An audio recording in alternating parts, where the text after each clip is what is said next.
Greetings, everyone. I am very excited and honored to again be in conversation with Rita George, who, Rita, I really see you as such an agent of transformation. I mean, you've had so many roles across your life, but in terms of being an advocate, a leadership coach, a consultant, but at core, it seems like your work has been about strategic transformation. And a month ago, we talked about your ISIS blueprint, which is such a guide to how we can be in an individual process of healing and transformation. And today we're going to be talking about the Phoenician blueprint, which is how we can change collectively. But I so honor that you are an Aquarian innovator and pioneer, guiding us in to these Aquarian paradigms that are about how we can come back into that remembrance of what it means to live in harmony, in love, wisdom, right relationship with all that is. So thank you for being here again today. Oh, it's my joy to be with you, Heather, and thank you for your kind words. I have to tell you, it's a real challenge being a visionary. Decades ahead of yourself, a time, because people just kind of look like you, like you're from outer space. Well, maybe we are. Imagine. We carry Yeah. some ancient wisdom from the cosmos. Yes. But as you and I were talking about before we got on the recording, it feels like the time is now that we are coming out of the Kali Yuga, the time of forgetting. We are moving into the Aquarian age. We are more and more people are realizing these old paradigms of power over are not only destructive, but they're deconstructing. And we need to move into new paradigms. So part of what I think is so powerful about the ISIS blueprint and the Phoenician blueprint is they give us practical guidelines for how we can move into those paradigms. And as you were saying before we got on the recording, I think it's important for people to understand that the ISIS blueprint is foundational for what we're going to be talking about today, the Phoenician blueprint. Yes. You know, and when I was teaching the ISIS blueprint, because I remember I talked about how the mystical experience in Egypt in 83 led me to it. And I had been helping thousands of people understand the blueprint and transform their lives and also transform businesses that were in crisis and transition. I didn't understand, but I would soon learn that I was also expressing this ancient blueprint from the Phoenicians, which are my ancestors, because they went together. Yes, They yes. actually went together, and they're both from the Middle East. And the Phoenicians and ancient Egyptians had a lot of interaction with each other across hundreds of years. So the influence went back and forth between the Egyptians and Phoenicians. Yes. And most people don't know this history. If you really do dwell in and look at Phoenician history, it normally starts at 1200 BC. They came, they traded, they disappeared. They've been going on since 4600 BC. So tell a little bit about the history and about why, because I do think it's significant that we don't hear about the ancient Phoenicians. No, they've been in the shadow. And it was a businessman. His name is Sanford Holst. He is Scottish. And when he was growing up, his grandfather informed him that those ancient Phoenicians traded with the Scots. And Sanford studied history and was into language, and he thought, how can that be? How did those ancient Phoenicians get all the way up to Scotland from Asia into Northern Europe? So he studied MIT. He was an MIT researcher. He came out of UCLA Business School, and he traveled the world as a businessman. And for 30 years, wherever he went, he started collecting all the information about the Phoenicians. See, what people didn't understand is history was written from the conqueror's standpoint. And the Phoenicians didn't just live in Lebanon, where they began. They lived in maybe 100 different cities and colonies and ports on 3 continents, Asia, Africa, and Europe. But no one had compiled all the information. He talked to the scholars, the anthropologists, the archaeologists. He went to the digs, all the historians, and he collected all the information. And the patterns became obvious. So he started talking about it, writing papers about it. And then in 2005, he published the book called Phoenicians, Lebanon's Epic Heritage, which anyone can buy on Amazon. If you're a history buff, you want to read about it. It's very extensive. And it gives you a total overview of the Levant and the ancient world. So when the world, this is who Sanford was, but I didn't know this about him. Out of the blue, let me back up a minute. In 2010, I get a call from the World Affairs Council in Peoria, Illinois. And the executive director says to me, Rita, your cousin has informed us that you should deliver a talk at this 3-day Lebanese symposium. And I'm like, well, I don't talk about the Lebanese, Angela. I talk about transformation, spirituality, consciousness. She says, but he's insisted you're the one that's going to do this talk. And I'm resisting. And so I said, well, what do you want to know? She says, well, we all teach at the university, a lot of us. We're world traveled. We're into international relations. We've grown up here in Peoria with you Lebanese. You're 6,000 strong. And they're all my cousins, by the way, because we all came from my great-grandfathers who immigrated to Peoria in about 1800s, and then grandparents came over. And we all carry the Phoenician gene. She says, we want to know 2 things. How could the immigrants who come from Lebanon assimilate smoothly and succeed faster than other ethnic groups? I'm like, are you kidding? Where'd you get that from? She said, it's true. I said, that's what you want me to figure out? She said, yes. That's what we want to know. And I'm like, okay. And I'm thinking the soul in her voice, Rita, you're an adventurer. You're curious. You love traveling and investigating, talking to people and the customs and traditions and learning about architecture and art and food and music. Why are you resisting? This is like a grand adventure. It's like a mystery novel that you're going to be it's your own heritage. It's my heritage, but I don't know that. So I said, okay, I like challenges. I'll get back to you in a month. And that's when I started reading all these ancient history books, and I thought something doesn't resonate. Something isn't right about the history that's being reported because I'm not resonating with it. I'm not feeling that's how my relatives are in Peoria, a lot of them. And I knew we carried the Phoenician gene. I just didn't know to the extent until I met the Lebanese geneticist decades later. And so when I picked up Sanford's book and read it, I called him. I said, tell me about this research. I want to validate this before I ever talk about it. And we had 2 extensive conversations. He said, it's true. It's true about the Lebanese who live down here in Southern California. It's probably true about your relatives. And I thought, well, I reflected on it and I thought I've been expressing these practices throughout my career. No wonder I was a political leader and I could succeed. The one thing that confused me, literally confused me, was why people believed in conflict. How come they thought conflict was a way of life and the way of politics and the way you do business? Because as far as I was concerned, it was all about harmony. Yeah.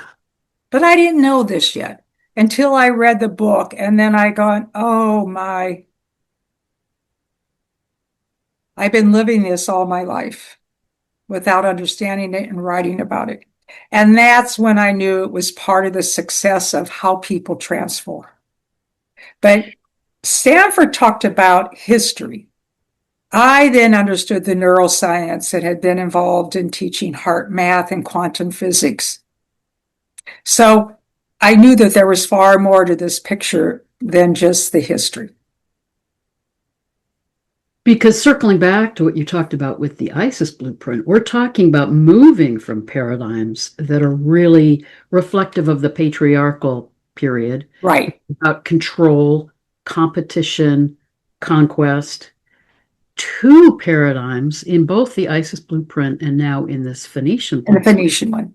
that are all about collaboration, cooperation, being in right relationship with all that is. Right. And even when I talked about marketing, when I was in politics or in my business, I talked about that as the paradigm. It was the collaboration. It was connecting with people. It was being in partnership with people. And the interesting thing is, the Phoenicians, the ancient Phoenicians, were seafarers. Yes, So they were trading and interacting with all these other cultures and finding ways to live out that collaboration and cooperation so that it's a win-win for paradigm everyone. as opposed to win-lose, which is our patriarchal power over paradigm. Right. Which is what we'll see when we talk about the principles. So this really isn't just about the Phoenicians or even my Lebanese ancestors. Although that's what I talked about at the symposium. It's about all of us carry this blueprint because it's about our consciousness. Yeah. And it's in all of us because it all comes down to everyone has the power within them to connect with source and be in the quantum field with source and access all the consciousness that's interconnected throughout the cosmos and universe. Beautifully said. And that's what they were doing. And they were really living out a paradigm that was more prominent in certain parts of the world until we got caught in these power over paradigms of the Yes, age of Aries, really exemplified by the Roman Empire. right. And then that's continued to the present. But part of what we're really facing now is this critical choice point as humanity. Do we continue on that path of these very destructive paradigms? Or do we remember this ancient wisdom to move into these new paradigms? So let's talk about some of the Talk about principles them. of. This is exciting talking about them because they're so practical and we could all express them. So let me pull up the slides and we'll look Okay. at the principles. Okay. So I'm going to ask you to pull up international trade first. Okay. Because I think our story starts there. And remember, when we talk about the ancient Phoenicians, we are starting literally in 4600 BC. Okay. And that's when they started building cedar boats and began fishing. And they started going down the coast of Lebanon, and their capital city was Byblos. That's above Beirut today. And then within 400 years, they discovered Egypt and they began trading with Egypt, and they were trading partners for over 400 years. Mm. Okay. And at the same time, they started spreading out, and within another 1,000 years, they discovered Santorini, they discovered Crete, they were trading with Malta, and then after the Eastern Mediterranean, they would eventually go across the Western Mediterranean. So you can imagine when you discover, and anyone who's traveled knows that when you're in another culture, everything is different from your own culture normally. And this is what I call transformative moments for the ancient Phoenicians. They're noticing the customs, the religions, the race, how the genders interacted. Everything is different. How they dress, the language. And that's what I call a transformative moment. And what the Phoenicians decided to do, literally, is to start accepting everyone. Openness to diversity. Yes, they're accepting the differences, and they were known for appreciating the differences, celebrating the differences.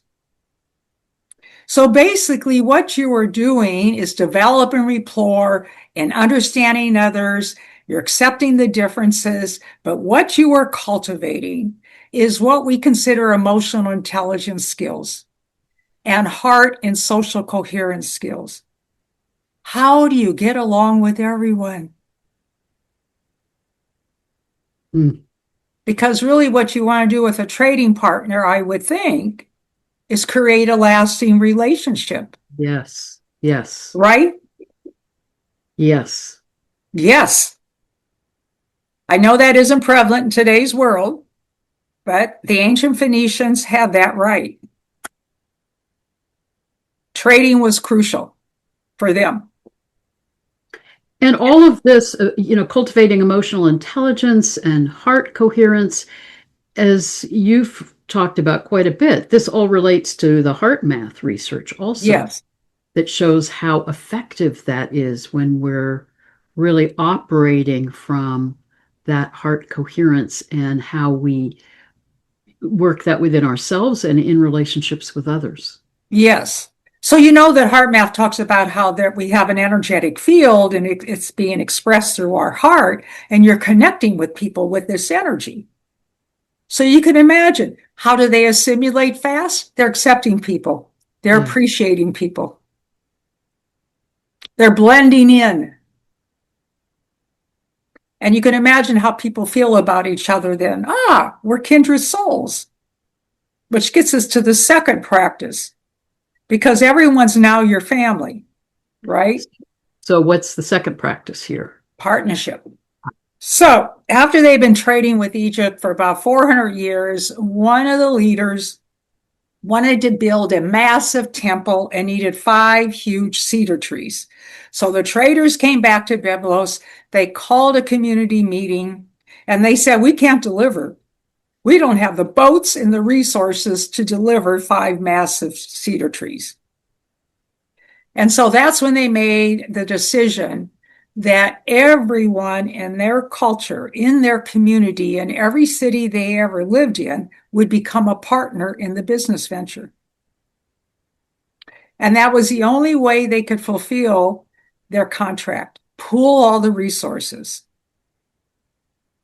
Can you imagine today what would happen if we thought that way? Mm, mm.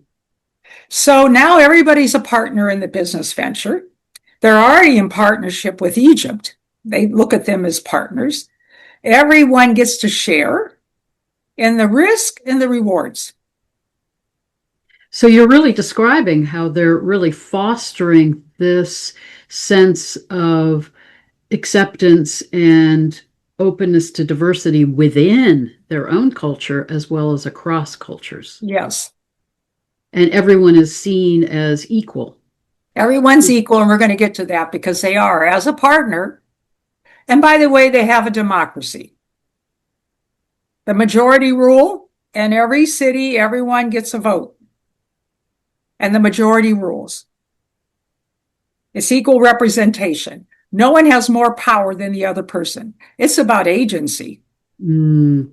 It's about having power over your own life. Agency and responsibility. Yeah, and responsibility.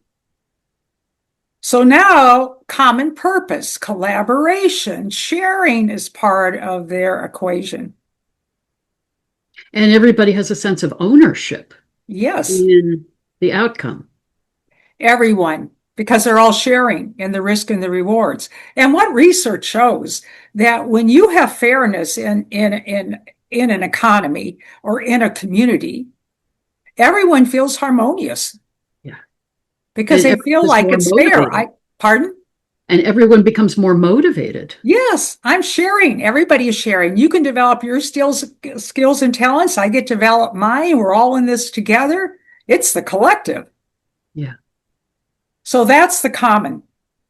And personally, I think relationship is more fundamental than our desire to dominate other people. Yes. And they understood this because they were creating the relationships with people. People were allies, their friends, their family, and I still view it that way. In my family, everybody's your friend. Well, and from my perspective, that power over paradigm actually originates out of fear. and Yes. insecurity. So Yes. there's a longing then for control and Right. over because you don't trust and you don't feel that sense of safety with Right. those who are different from you. So Yeah. now they feel this, and you can see they have the partnership, the international trade. We'll discuss peaceful resolution of conflicts. They just avoided conflicts. They resolved conflicts. They didn't believe in war, violence, domination, conquering, controlling people, competing with people, or colonizing anyone. So even though they lived in all these cities and these ports, they just blended in. That's quite different than how many people patriarchy views everything. So now that you're not going to compete and dominate, you have to think about, how do I resolve all conflicts? Mm, yes. Okay. And that means you have to become a diplomat, and you have to start excelling in negotiation. And that's what they would do. They just became proactive. If they felt there was going to be conflict in dealing with anyone that was a warlike neighbor, they would become proactive. They would decide to combine a lot of their lavish wealth, and they would be very generous, and they would give these great gifts to someone, and then they would negotiate a contract that was a win-win for everybody. Mm, So they didn't wait for anyone to kill them, because their life and their freedom and their faith and their families were very important. and Rita, you've often referred to them as they were like the original understanding of the Phoenix Rising. Yes, Is that because they could be proactive and reconfigure, yes, renegotiate in order to keep working out a mutually beneficial resolution yes, rather than it being conquer or be conquered? yes. So by 2000 BC, um, I think it was the Amorites set out. They weren't interested in agreement. We're at the times of the Babylonians, Sea People, the Egyptians, the Hebrews. Everybody would set out to conquer. This is way before Rome and Egypt. I mean, in Greece. And what they would do is, they had already been trading. This is one example with Crete. And they went to the people on Crete and they said, if we immigrate here and we bring our great wealth and our boats and our trading venture to Crete, could we live here with you? Mm. And we'll share our wealth. But you're going to have to embody these practices, because they could be warlike on Crete then. And that's how they then created the Minoan civilization. So they were seeding their paradigms and their cultural norms wherever they went. Wherever they went. And let's say someone then, hundreds of years later, set out to conquer them on Crete. They would just pick up all their wealth, whatever they could carry, the people, get in the boats and go back to Lebanon. Mm. And then someone had already burned their village or their city, destroyed everything. They would rebuild. And then they would be more peaceful, and then they would be more prosperous than ever before. And that's what they did. Century after century, the phoenix kept on rising, rising out of the ashes, irritating to warlike neighbors. Because it's such a totally different paradigm and value Yes, system. yes. But let's discover the rest of it. How could they achieve this even more so? This harmony that they're creating. So if you go back, and we'll talk about religious acceptance and tolerance. Remember, they're accepting the customs. There's no difference in race, nationality, when they're traveling. It's the same with religion. They're aware that everybody has different gods in Egypt or wherever they are trading. But here's what they believe: that they're all praying to the same God by Mm, a different name. mm. So even if people came onto their shore, they let them worship their own God. They again were not criticizing people, they're accepting people. But here's the major thing with the ancient Phoenicians. They viewed Mother Nature as sacred and the creator of all life. All of existence came from Mother Nature. So they had a deep respect and reverence for her. And so they built temples for her in every city. It would be the Lady of Byblos, the Lady of Santorini, the Lady of Malta, because she was the mother of all. Mm, wow. Wow. And so everything to them was interconnected. The cosmos and Earth. Because remember, they didn't have navigation tools.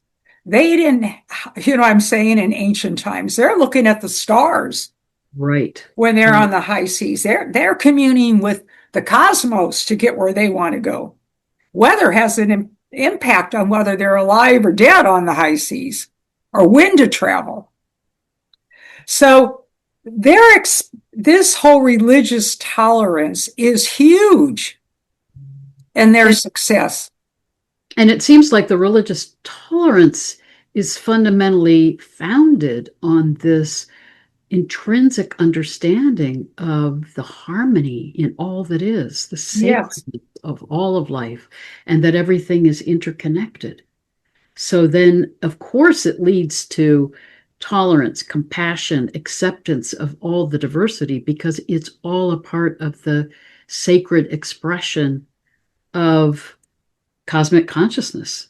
yes. So, Heather, as we both know, there's no separation then. Yeah. There's only unity. You're not going to be polarizing people because you're in harmony with them. You're And in they're all harmony part of with the Mother whole. Nature. Hmm? And they're all a part of the whole. You're in harmony in business. You're in harmony in your own community. You're in harmony with Mother Nature. You can see where this is leading. Yes. And everything's interconnected. And it's being proven every day if you're living in harmony. And those other civilizations around you that are warlike are in conflict. Which community do you want to live in?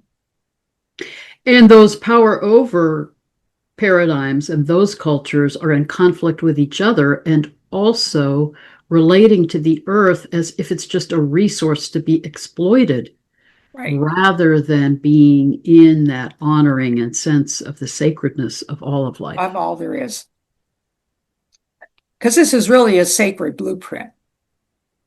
And you have to think about when they're meeting all these other cultures, they don't have boats. They're not trading. The Phoenicians are introducing another lifestyle to them because they're trading all the goods and everything from all these different cultures throughout the Mediterranean.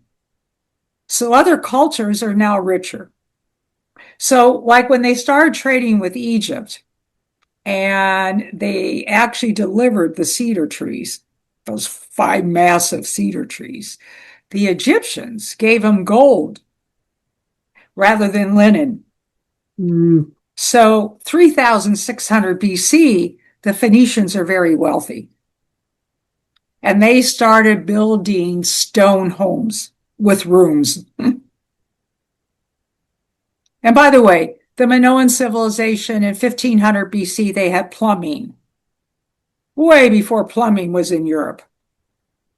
You have to ask, what kind of consciousness were they carrying that they tapped into this way of lifestyle and living? It's exactly. actually the norm. So it leads us into the next one, which is about respect for women, because then it's really, again, not prioritizing that patriarchal paradigm, but really seeing the sacred feminine and sacred masculine as equal. They are equal.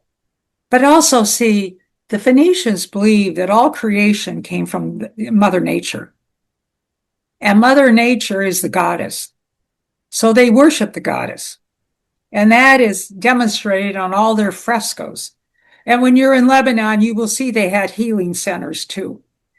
And so, because women, gender is not an issue, they don't even think about women and men are that different. Mm. It's just part of their psychology. So, women are making decisions in business, they're making it in the community, they're in government positions, they're in the sports, the arts, in everything. It's just, it would seem bizarre to them, I think, and they know that this isn't what's happening in other cultures, Heather. They're So that aware that many of their practices are not accepted in other cultures, but they're maintaining these cultures within their own. Okay? that's significant, Rita. So they're accepting of diversity, but they're keeping that commitment to their own values and their own core principles. Yes. They know it's that important. So you have to know they're under stress, under pressure, because they know they're different. So you can imagine in their brain how all these practices are wired in the neural circuitry of their brain century after century after century. So it's easy for them to express these practices and principles. And at the same time, be aware it's totally alien to what other cultures are doing. And what's interesting to me too, Rita, is in terms of the processional cycle and how we're in this process as we are moving through the ages in the last 12,000 years of being in this descending cycle. It feels to me like the Phoenicians were retaining some of that ancient wisdom and higher consciousness as other cultures were getting pulled into the time of the Kali Yuga, the time of forgetting, of getting caught in disconnection, destruction. They somehow were retaining that higher level of consciousness in the midst of other cultures getting pulled into these more patriarchal power over paradigms. Right. So you have to wonder, how do they do this?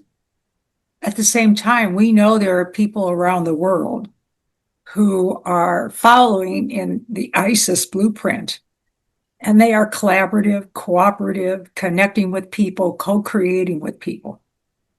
And they're in hubs around the world.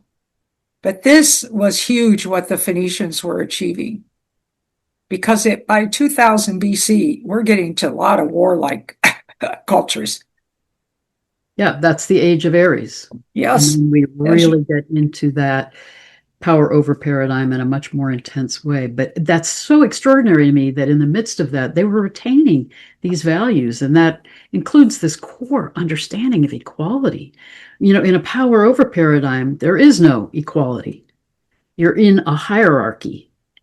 But they somehow retained that understanding that everyone is equal, everyone is valuable. Everyone's valuable. So let's talk about privacy, because this is a crucial element. They didn't talk about their practices. They don't boast about their achievements and their wealth. They keep their wealth in their home and their temples. They're not demonstrating all that, because I really believe they were psychologists who understood jealousy and resentment. And competition. And competition, because they weren't in competition with each other, and they weren't in competition with their neighbors. To them, it was a win-win, partnership, friends, allies. We're in this together. How can everyone benefit? Okay, so when you think about that's part of the privacy that they're keeping quiet. Because here's the other interesting thing when you talk about equality. Everyone as a partner is sharing in the wealth. There's no one poor, no one excessively wealthy, no one is highly privileged. There isn't the elite. There isn't someone having power over people or dominating people. There's equal representation. Everyone has a vote. Everyone has agency. It doesn't mean that you cannot acquire more skills and talents and expertise than others, and you would acquire more wealth, especially different families would, but never at the expense of the collective. That's how they viewed equality. And they didn't talk about that either, as far as because of the privacy factor. It's an inclusive, sharing economy. Everyone has food, water, housing, employment, upward mobility. No poor, no excessively wealthy who would destroy the culture. So it's interesting. They weren't trying to proselytize, they weren't trying to promote their way of life. They were just embodying it Yes. And and they let it, emanating it, yeah. emanating these values. Yeah, they were just expressing through their experience the values and the consciousness. You know, and today I read, when you look at the whole thing around equality, 1% of the net worth here is 1% own 23 trillion of the net worth. And 4 trillion of the net worth is owned by 50% of the people. And we know what's happened to equality. Yeah. And ancient Phoenicians, of course, wouldn't allow that. And again, when you have that level of inequality, and we're seeing this play out around Yeah, the world, that's around the world. it increases war, it increases unrest, it creates in those who are disadvantaged more of a sense of helplessness, living in deprivation, in suffering. It creates more and more Hatred, polarization and projection and trauma. acting out trauma. Mm-hmm. And I'm angry because why can't I eat? Why am I starving in this world where all this excessive greed is out there? And we know it's greed. Yeah. I'm not going to judge anyone, but we know the difference between being selfish and greedy and altruistic and sharing and Yeah. caring about people. And the one thing you do with this blueprint is you care about all people. All people count. And there's more fairness, and you don't have to worry about anyone trying to conquer you or kill you or compete with you because we're all in it together. It's a common purpose. So, Rita, given that we're in this time of chaos collectively on the planet and a critical choice point, and we're seeing how destructive these power over paradigms are, and the increasing level of destruction of the environment, of each other coming from this, how do you see us moving towards this kind of new blueprint, which clearly so embodies the Aquarian paradigms about equality, openness to diversity, collaboration, community, connection, remembering the interconnectedness and sacredness of all that is? So you talked about hubs. Do you think I that did. is And key? let's talk about hubs and what there's something called network science. But recently, HeartMath has done a study and they call it network consciousness, where you're studying what happens when a group of people, kindred spirits, come together in a specific location. Okay. So, and at some point, we all have the opportunity to embrace the blueprint if we choose in this moment. Because if we embrace it on a family level and we integrate this into our family, we then integrate it into our community. If our local city councils, if our board of supervisors, our state legislators, and then we go to our national government, and then we look at what's going on in the law, the arts, all the nonprofits, the business world, the little entrepreneurs, which are more of them than giant corporations. Let's say we were all embodying and expressing this blueprint. And we all have our little hubs around the world. So we're all a beacon Mm. of light and love.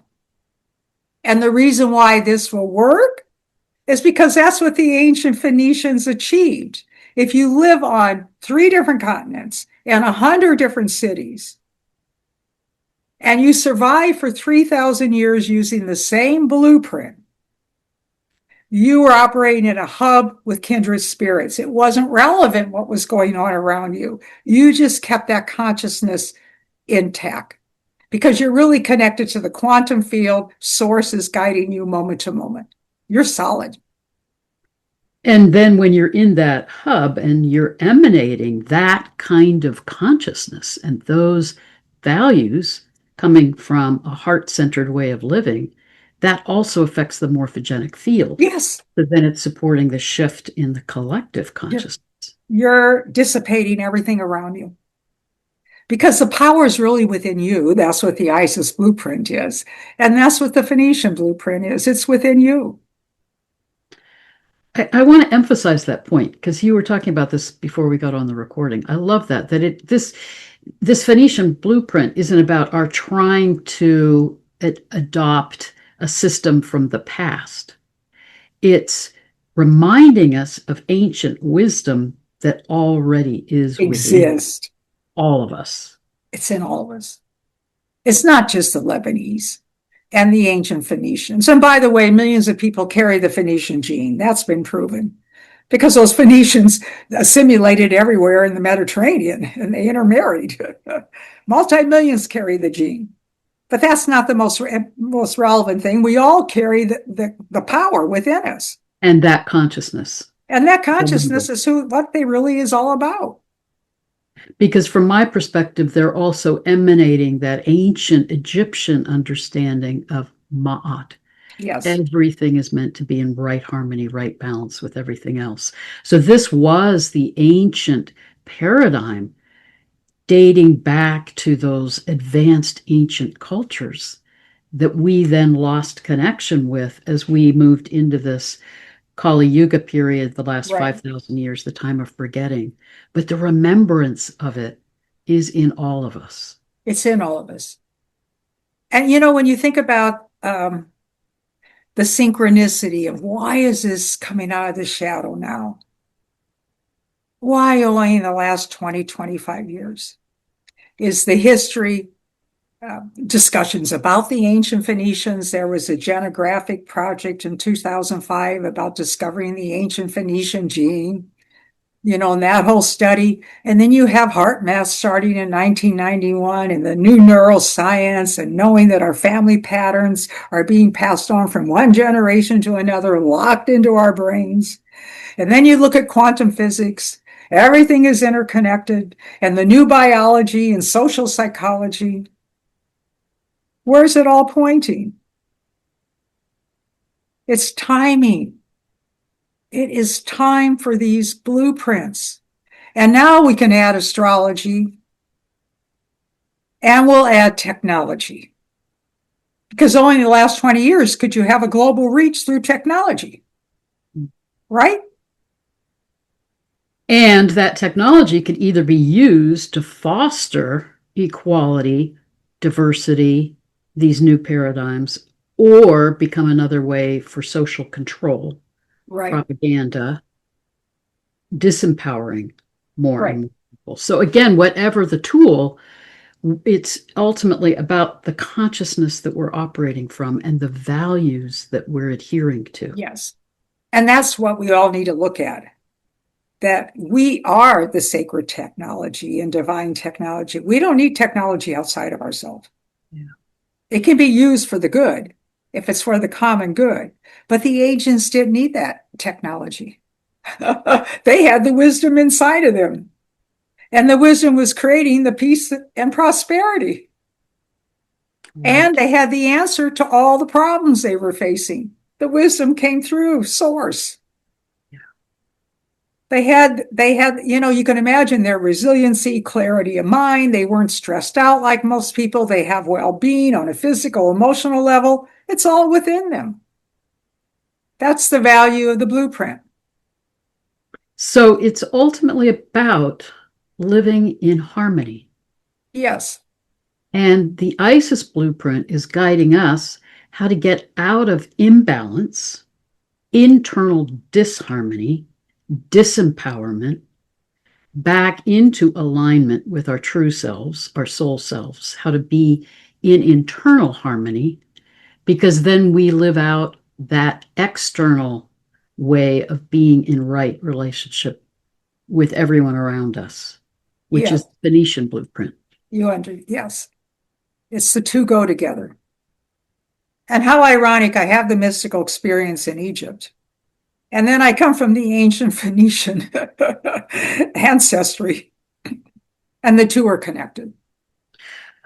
And I think it's beautiful that you have lived out this blueprint, whether you knew about the ancient Phoenician wisdom or not. You've been living that out in how you've been in the political arena, in the business world, in how you've conducted your life. So you have embodied what can result from living these values. Yes. And you see the difference between those paradigms and the paradigms of power over. And my hundreds of clients have seen the difference too. They wouldn't know how to describe it. We didn't call it the ISIS blueprint. They just knew it worked. They knew there was an energetic field. We're talking 40 years ago when I started teaching this. And then I had to help them explain what destroys your harmonic grid. So I was doing this without even understanding that I came from the ancient, I knew I was Phoenician. I didn't understand what that meant. So people always ask me, what happened to those Phoenicians? I said, we're still here, but it's everybody. Yeah. But the whole thing is the ancient Phoenicians, they did shatter this grid. And that's the forewarning for people to understand why we're in this world right now. Because when a group of people, entire Lebanon, decided this was a family that had more wealth, that they wanted to demonstrate their wealth and build a lavish mansion. And the community said, no, we're going to stick by the privacy. So they took their boats, they took their money, and they immigrated to Carthage, Tunisia today, and North Africa.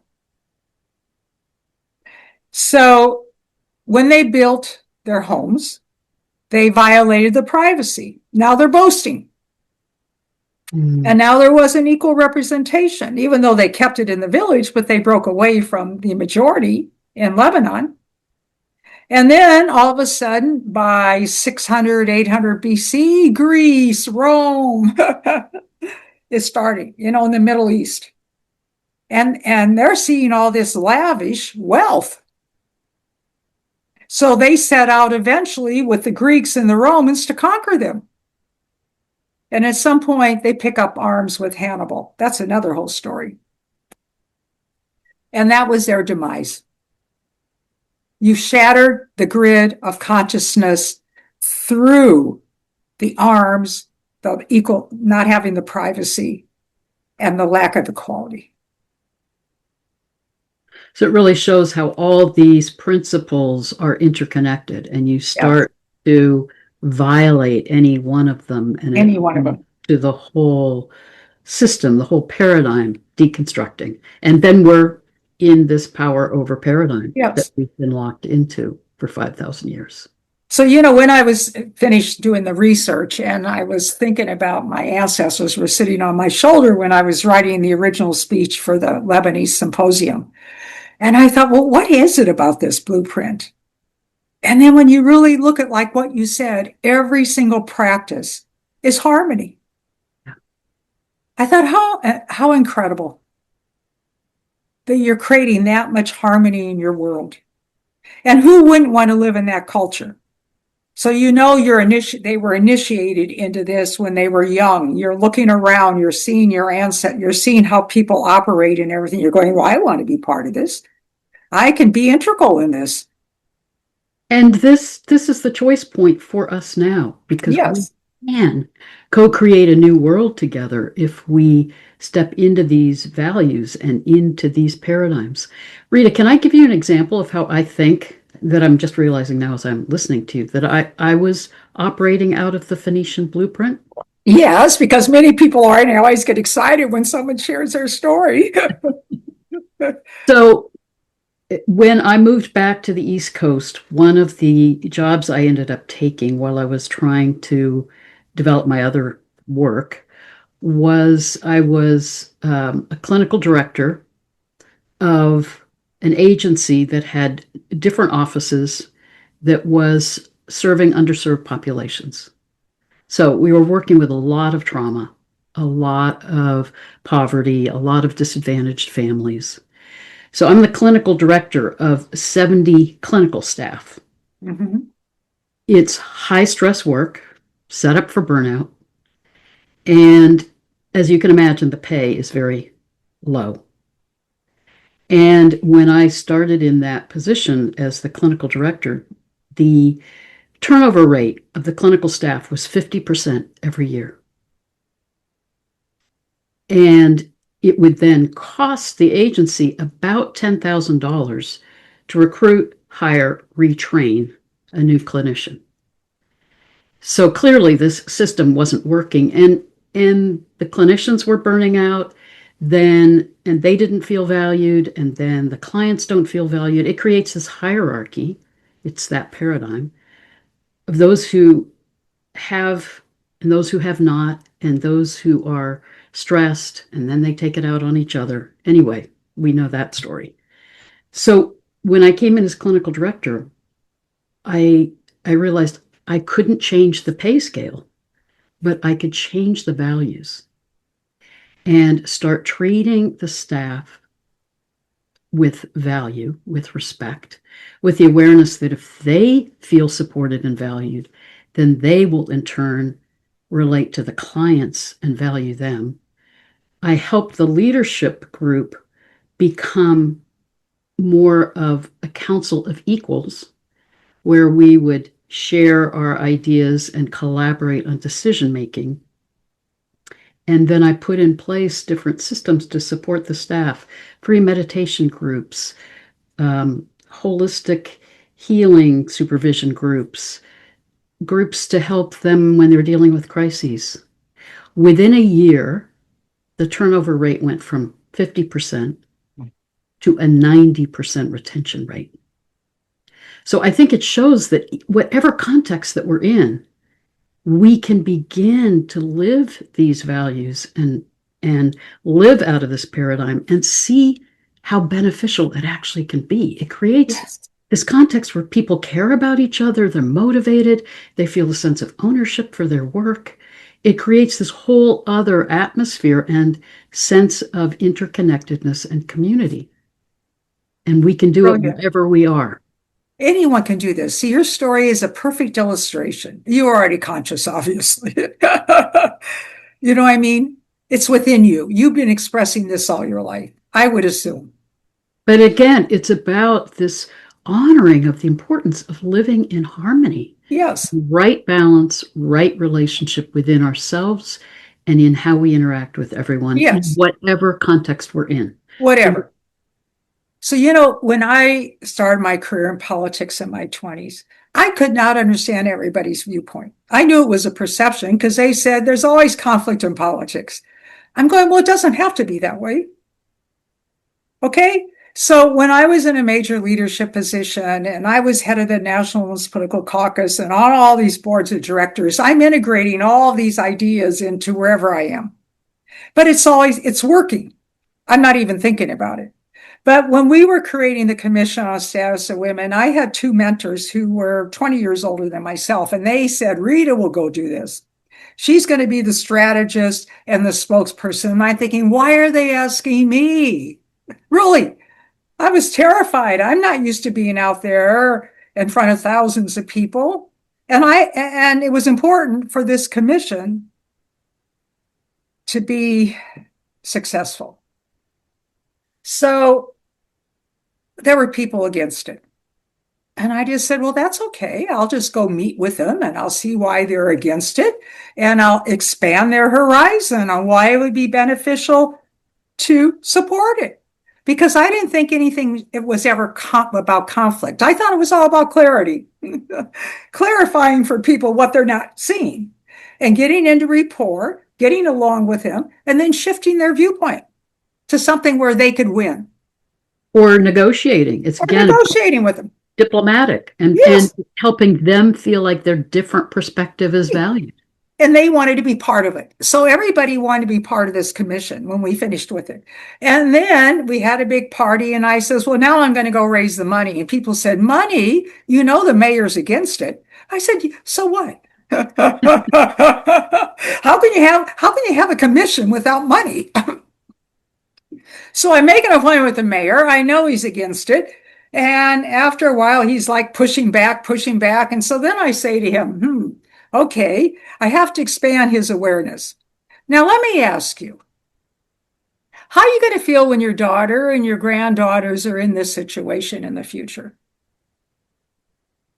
And you had an opportunity to do something about it. So they never have to deal with this situation. He goes, oh, I see. Well, let me tell you, within 20 years, it was the only commission in the state of California that still had money. And it's helped millions of men, women, children, and of course, men. It's still in existence, and it's a department in San Francisco. So you've been embodying these principles and living them your whole life. And I think that's another example that shows, from my perspective, Rita, when you're living out of these paradigms, they're regenerative. They spread, they foster this sense of well-being and Yes, harmony and collaboration. And then it grows and it it expands. grows. We're sharing these stories so that people understand they can embody them. I don't care where you are. If there's conflict, you can resolve it. You can avoid it. It's learning the negotiation, the rapport, the acceptance, the diplomacy. But if you set out to create the conflict, it will spread. And there's more division. And it's going on everywhere in the world. Yeah. If you don't think that way and you shift your thinking to harmony, you'll create a different world. And when we realize we are all interconnected, we are all a part of the whole. So then we are more open to diversity and to mutual respect. Then we can be back in true interaction with each other to hear and see each other, to move towards some kind of Right. resolution. Whereas we're caught now with so much polarization, projection, disconnection, sense of separation, being caught in our own silos of just being in our own mindsets and drawing people that agree with us.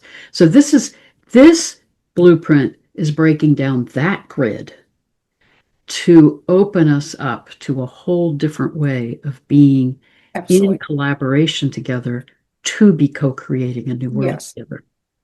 Imagine if it was integrated into all the multimedia technologies today, into every aspect of life, like you're saying, the difference the difference we'd all be feeling on a heart level, the world we'd be living in. And as we close, Rita, I think that's the key ultimately, that we come back to living from the heart Yes. and come back to that awareness that everyone and everything is sacred, because then it shifts our orientation and our way of acting and interacting with everyone around us. So, do you mind if I share with your community what I consider the Phoenician soul? Please. Because I would like everybody to focus on this. And by the way, I read all the comments from our last interview, and I want to thank your audience and your community for their kindness and gracious comments. I'm really grateful. It touched my heart to know we're making a difference. So if I focus on this, I ask everybody just think about this. Place your hand on your heart, feel it, because these are the qualities of what's in every one of us. Unity, rapport, common interest and purpose, cooperation, collaboration, alignment, peace, harmony, generosity of spirit, respect, reverence, gratitude, caring, sharing, fairness, decency, empathy, kindness, modesty, humility, and appreciation for everything in the cosmos, the universe, and here on Mother Earth. Mm. Because the ancient Phoenicians, along with us, were always for something. So if we all just embrace the soul, the spirit, the sacredness of who we are instead of being against something, the whole world will transform in a very short period of time. Mm. It's the interconnected, it's a governance model. That's what the Phoenicians have. That creates social change. It's inclusive and it's equality and it's heart-centered leadership. Everything you talk about that the world needs today. Mm. Thank you, Rita. And it is in all of us. It's in all of us. Can you list out those qualities? And I will include them under the video, as well as a link to your website with these blueprints, the ISIS blueprint and the Phoenician blueprint. I will. And also, I want people to know there is an ebook on my website if they want to get the whole story with some Q&As from that conference. I have a video. And then there's Sanford's book. Okay, I will list that below also. Okay. And for the historians in the group. And some people may think, but that's not what I read about the Phoenicians. Remember, this is all new, transcendent. Well, and as I often talk about, part of the shift that we're experiencing in this time is rediscovering that so much of what we've thought was history is not accurate. And we're more Right. discovering a more accurate sense of our history as humanity and our Just evolution of think consciousness. of what's happening in Egypt today and what they're discovering about, Giza. Yeah.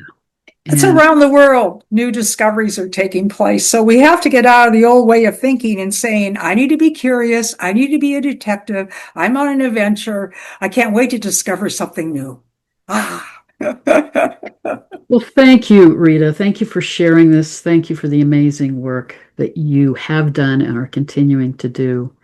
And I think this is such a practical guide to how we can be moving into these new Aquarian paradigms. Heather, thank you. I feel like you've been a partner in this and bringing this forth out into the world because of our personal resonance and your resonance with these blueprints, because you have been expressing them throughout your life. Thank you, Rita. No, Thank really. you.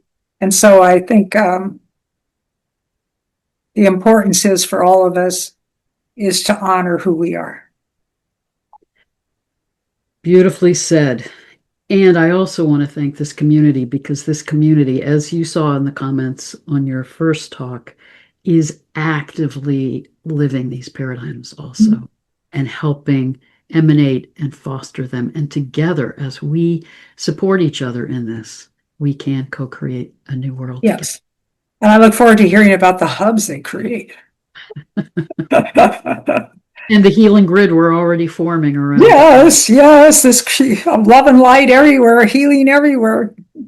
Isn't that exciting to be living on Earth at this momentous time? It is. And we'll continue to be in conversation. Okay, thank you. Rita. Okay. Blessings for everyone. Blessing. And blessings to all of you.